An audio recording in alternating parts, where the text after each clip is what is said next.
Hello everyone and welcome back to my channel. So in this video I'll be talking to you about a very useful TDL which we have recently implemented. So many times what happens is the data entry operator or the person who makes the voucher entries in our tallies, he sometimes commits some mistakes, like we want him to not select some ledgers in sales voucher, or we want him to not select some ledgers in the purchases voucher, but he still selects that, and at the end of the day or at the end of the month while filing the returns and all, we get the errors. So in order to restrict him from selecting some ledgers, we have developed a TDL, that is disable the ledgers in vouchers. So in this video I'll be explaining to you about that TDL and how it is going to help you. So say for example you are using different tax ledgers for purchases and sales. Say for example you are using input CGST, input SGST and input IGST, as well as input cess for purchases and CGST, SGST, IGST for sales, and the person who is making the entries in the tally, he is repeatedly using CGST, SGST and IGST in purchases vouchers, and sometimes using input CGST, input SGST and input IGST in the sales vouchers. In that case you will not be able to reconcile your tax ledgers easily, like what is the total amount of input tax in that particular month and total amount of output tax in that particular month. So in order to avoid such mistakes, we have developed this TDL. So first I'll just load the TDL in this, and then I'll explain it to you how it is going to work. So first of all, in order to load the TDL into the system, you have to simply download the TCP file, which we will provide it to you, and then you can easily load it. So for loading you have to click on F1 for F1 help, then TDL and add-on. So here you can see we have a TDL, disable ledgers in vouchers. Just I have not loaded it as of now, so I'll click on yes and it will get loaded. So once it gets loaded, then we can come back to our tally data and make the required changes.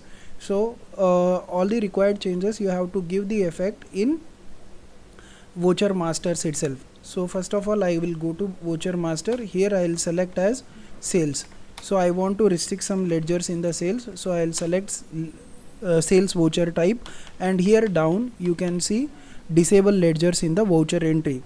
So here what I'll do is I'll just click on yes and select the ledgers which I want the user to be disabled in the sales voucher. So here I'll select input CGST because I want him to use input CGST only for purchases vouchers, and again I want to not allow him to use input SGST. Again I don't want to allow him input IGST. You can add n number of ledgers here which you want to disable.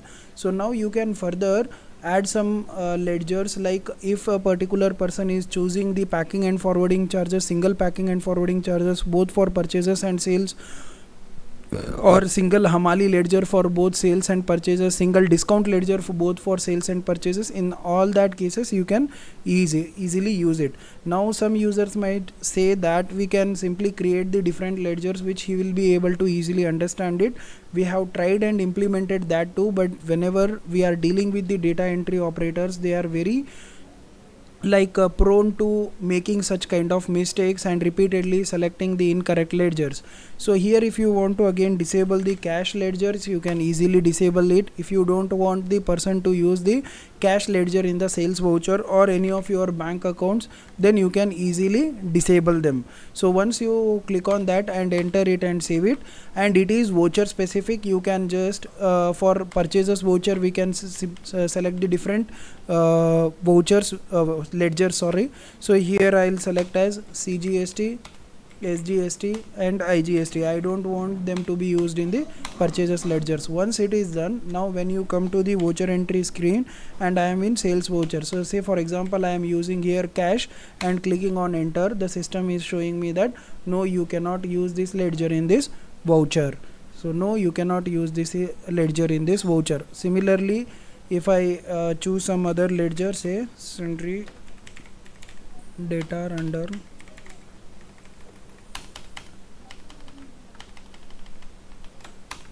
sundry data and come here, and here if I try to use input CGST, again it will show no, you cannot use this ledger in this voucher. Similarly, if it is input IGST, again not allowed, input SGST, again not allowed. So here we have not hidden the ledgers there itself, because if we hide the ledgers there itself, again the user might get a confusion that these ledgers are not there, and he will again go and try to create such ledgers. So instead we have allowed him to select that ledgers, but when he clicks on enter, a message error prompts that you cannot use this ledger in this voucher. Then he'll be able to understand, okay, I am doing some mistake here, I cannot use this ledger in this voucher type. So again, whatever the correct ledgers are there, he can simply use them. So this is the use of this TDL. Again, you can come and check into the purchases F9. So I'll select vouchers F9. Here I had disabled CGST, so CGST is disabled here. Again SGST is disabled here, and IGST is also disabled here.